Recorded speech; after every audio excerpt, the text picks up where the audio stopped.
Allahabad high court से गजब का जजमेंट आया। लखन 103 साल के हैं और 43 साल मुकदमा लड़ने के बाद वो बरी हो गए। लखन के खिलाफ 1977 में हत्या का मुकदमा दर्ज हुआ। 5 साल तक वो मामला डिस्ट्रिक्ट कोर्ट में चला। 1982 में डिस्ट्रिक्ट कोर्ट ने लखन को आजीवन कारावास की सजा सुना दिया। उसके बाद वो जेल में चले गए और 1982 में ही लखन ने हाई कोर्ट में अपनी अपील फाइल किया। उसका फैसला 2025 में आ रहा है, 43 साल के बाद। अब वो बरी हो गए। ये तो अच्छा हुआ लखन जिंदा रह गए 103 साल के, और जीते जी वो अपनी बेगुनाही साबित कर पाए। बाकी लोग तो 80-90 साल में मर जाते हैं, जेल में मर जाते हैं। कितने लोग जेल में रह के मर जाते हैं और उनका मुकदमा उसके बाद अपने आप खत्म होता है, उनके जीते जी मुकदमा ही नहीं खत्म होता।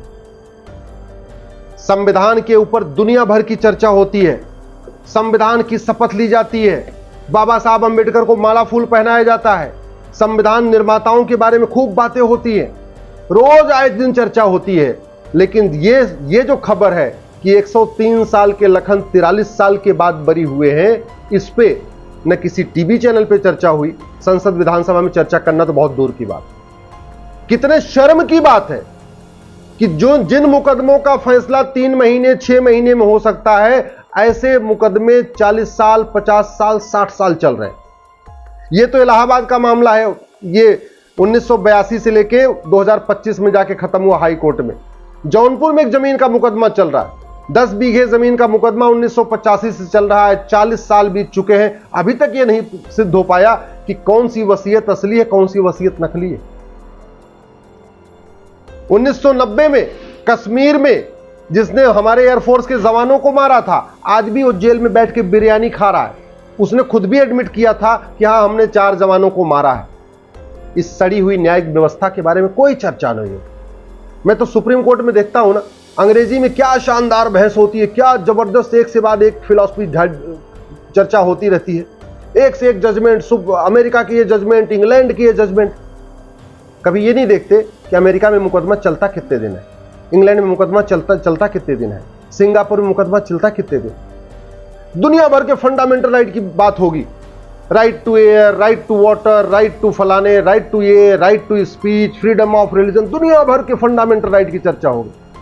कभी सुप्रीम कोर्ट में इस बात पे चर्चा नहीं होती कि राइट टू जस्टिस भी फंडामेंटल राइट है, और राइट टू जस्टिस का मतलब होता है justice with in year, justice for all.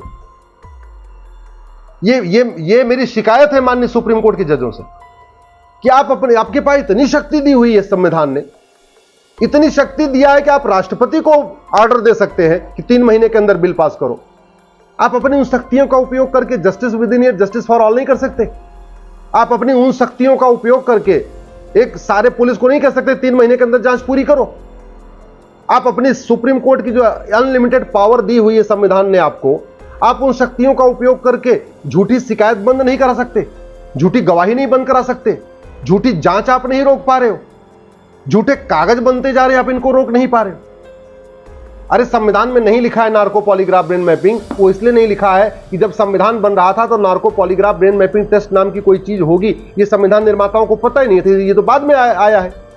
तो नहीं आया तो आप उसको अपने फैसले में देके नहीं कह सकते भाई ये काम करो, जहां मामला कोई न मिल रहा हो, जहां कोई एविडेंस नहीं मिल रहा हो, कोई गवाही देने के लिए नहीं तैयार हो, तो सीधे सीधे जिसके ऊपर आरोप है उसका narco polygraph brain mapping test करो और टेस्ट करके उसकी रिपोर्ट के आधार पर सजा सुना दो।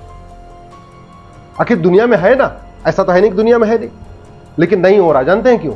क्योंकि अगर narco polygraph brain mapping test बन जाएगा तो सबसे ज्यादा भ्रष्ट नेता फंसेंगे, उनका भी टेस्ट होगा और फिर उनकी वो अपने मुंह जबानी खुद ही बता देंगे कि कितने फार्म हाउस बना रखे हैं, कितने फ्लैट बना रखे हैं, कितनी कोठियां बना रखी। नार्को पॉलीग्राफ ब्रेन मैपिंग कानून बन जाएगा तो सबसे ज्यादा जज और नौकरशाह फंसेंगे, भ्रष्ट जज फंसेंगे, भ्रष्ट नौकरशाह फंसेंगे। इसलिए भारत में नार्को पॉलीग्राफ ब्रेन मैपिंग के ऊपर न संसद में चर्चा हो रही है, न सुप्रीम कोर्ट में चर्चा हो रही है। जस्टिस विद इन ईयर हो जाएगा तो ये जो भ्रष्ट नेता है ये फंसेंगे, भ्रष्ट जो है जज फंसेंगे और भ्रष्ट नौकरशाह फंसेंगे।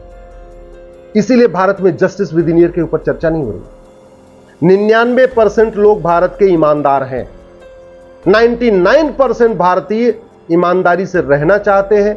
वो चाहते हैं कि भ्रष्टाचार अपराध खत्म हो जाए और जस्टिस विद इन ईयर लागू हो जाए तो भ्रष्टाचार भी खत्म हो जाएगा, अपराध भी खत्म हो जाएगा। लेकिन 1% जो नेता, ये 1% जो भ्रष्ट लोग हैं, चाहे वो भ्रष्ट नेता हो, चाहे भ्रष्ट जज हो, चाहे भ्रष्ट नौकरशाह, ये नहीं चाहते कि भारत में जस्टिस विद इन ईयर लागू हो। इसीलिए न संसद में चर्चा हो रही जस्टिस विद इन ईयर के ऊपर, न सुप्रीम कोर्ट में चर्चा हो रही जस्टिस विद इन ईयर। दुनिया भर की बातें होंगी, freedom of speech, freedom of religion, freedom of फलाने, फ्रीडम ऑफ ढेकाने, सारे फंडामेंटल राइट की बात। और संविधान राइट टू जस्टिस कहता है, आर्टिकल 21 भी राइट टू जस्टिस कहता है, आर्टिकल 39A भी राइट टू जस्टिस कहता है। और राइट टू जस्टिस का मतलब स्वाभाविक सी बात है, justice with in year, justice for all. न इसमें हाई कोर्ट में चर्चा हो रही है, न इसमें सुप्रीम कोर्ट में चर्चा हो रही है, न इस पर लोकसभा में चर्चा हो रही है, न इसमें राज्यसभा में चर्चा हो रही है, न विधानसभा में चर्चा हो रही है। लोग तड़प तड़प के मर रहे हैं, लोग कोर्ट से परेशान होकर, तारीख से तारीख में परेशान होकर मर रहे हैं, आत्महत्या कर रहे हैं।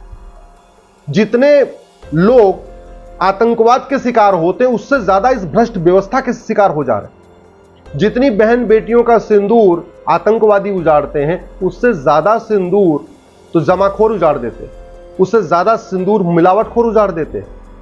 हमारे देश में हजारों लोग जमाखोरी के कारण मरते हैं, हजारों लोग मिलावटखोरी के कारण मरते हैं, हजारों लोग कालाबाजारी के कारण मरते हैं, हजारों लोग मुनाफाखोरी कारण के मर जाते हैं, हजारों लोग सड़क रोड एक्सीडेंट में मर जाते हैं, हजारों लोग नकली दूध, नकली घी और नकली मक्खन खा के मर जाते हैं, हजारों लोग air pollution, water pollution, noise pollution के कारण मर जाते हैं, हजारों 5 लाख बहन बेटियां तो हर साल ऐसे ही गायब हो रही हैं। क्या है मूल कारण ये कि अपहरण करने वालों को सजा नहीं मिलती, न किसी की नागरिकता खत्म होती है, न किसी को फांसी होती है, न किसी की 100% प्रॉपर्टी जब्त होती।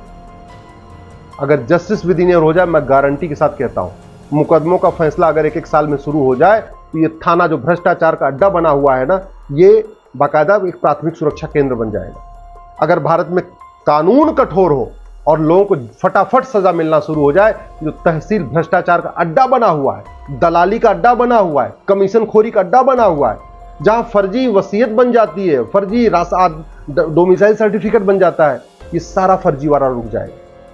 अगर जस्टिस कानून कठोर हो और 1-1 साल के अंदर सजा हो जाए, तो घूसखोरी, कमीशनखोरी, जमाखोरी, मिलावटखोरी, कालाबाजारी खत्म हो जाएगी। कानून कठोर हो और 1-1 साल के अंदर सजा हो जाए, लेखपाल, पटवारी, हवलदार, थानेदार, ये पेशकार, ये ईमानदार हो जाएंगे, मजबूरी में ईमानदार हो जाएंगे, पैसा देने पे भी नहीं लेंगे। कानून ऐसा खौफनाक होता है। कानून तो कोरोना जैसा होना चाहिए। कोरोना क्या था?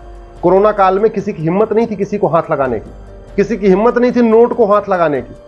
आज आखिर सारे घूसखोर नोट लेते रहते हैं ना, क्यों ले रहे हैं? उनको पता है नोट लेने में आनंद है, इससे हम खर्च करेंगे। कोरोना के समय में नोट में हाथ नहीं लगा रहे थे, क्योंकि उनको लगता था हाथ लगाऊंगा तो मर जाऊंगा। अरे ऐसा कानून बना सकते हैं ना कि अगर किसी ने पैसा लिया, किसी ने पैसा मांगा, गया जिंदगी भर के लिए जेल, लेना बंद कर देगा। आखिर कोरोना के समय में हत्या बंद था, कोरोना के समय बलात्कार बंद था, कोरोना के समय मिलावटखोरी बंद थी, कोरोना के समय अपहरण बंद हो गया था, कोरोना के समय नशा तस्करी बंद थी, कोरोना के समय मानव तस्करी बंद थी, सारे अपराध बंद थे। क्यों? क्योंकि सभी तरीके के अपराधियों के मन में खौफ था, हाथ लगाऊंगा तो मर जाऊंगा। क्यों नहीं हम ऐसा कानून बना देते? क्यों नहीं हम जस्टिस विद इन ईयर लागू कर देते?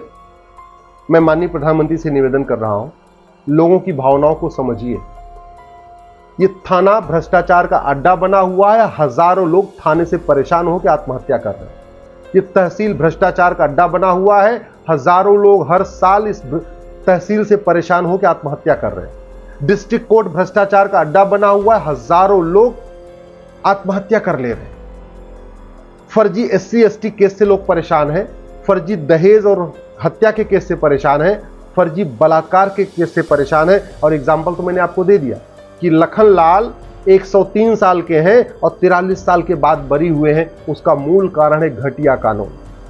संविधान राइट टू जस्टिस कहता है, संविधान जस्टिस विद इन ईयर कहता है, संविधान जस्टिस फॉर ऑल कहता है, सब कुछ कहता है। दुर्भाग्यवश न जस्टिस विद इन ईयर पे चर्चा हो रही है, न जस्टिस फॉर ऑल पे चर्चा हो रही है। इसलिए मैं माननीय सुप्रीम कोर्ट से भी निवेदन करता हूं, मैं सरकार से निवेदन कर रहा हूं कि भारत में justice with in year, justice for all करिए।